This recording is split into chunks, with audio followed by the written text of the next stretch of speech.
আমরা এই দেশে বসবাস করি, এই দেশের নাগরিক, দেশের প্রতি আমাদের প্রেম ভালোবাসা আছে না নাই? কম না বেশি?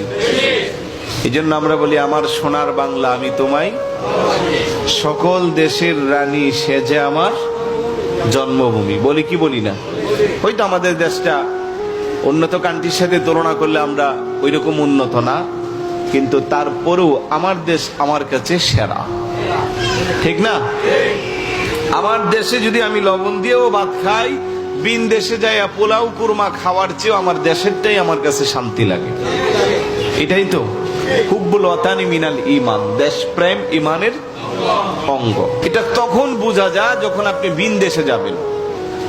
বিদেশে যারা থাকে তারা যদি হঠাৎ করে খবর পায় যে অমুক জায়গায় একজন বাঙালি আছে, ওর কাছ থেকে ধরেন 100 কিলোমিটার দূরে, আশেপাশে আর বাঙালি নাই, সে যখন খবর পাইলো যে অমুক জায়গায় একজন বাঙালি আছে, তার পকেটের 50 রিয়াল খরচ করে ছুটির দিনে চলে যা, খুঁজে বের করে, ভাই আপনার বাড়ি কোথায়?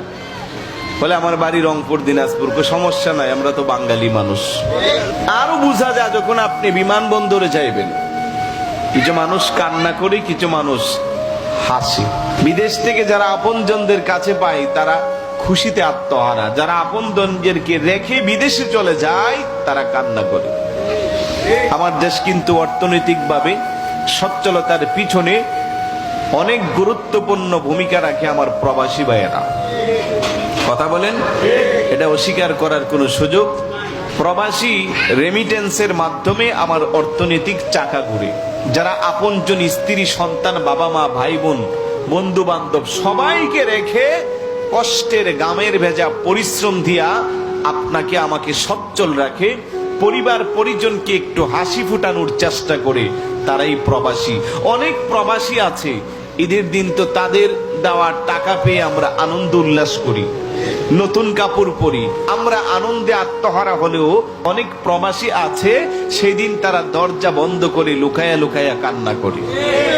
কারণ বাবা মার কথা কারো স্মরণ হয়, কারো স্ত্রী সন্তানের কথা স্মরণ হয়, কারো ভাই বোনের কথা স্মরণ হয়।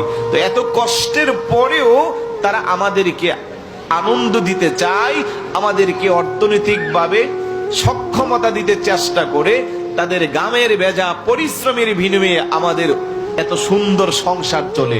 আল্লাহ যেন সমস্ত প্রবাসী ভাইদেরকে শারীরিক সুস্থতার সাথে ভালো উপার্জন করার তৌফিক দান করে, বলি আমিন।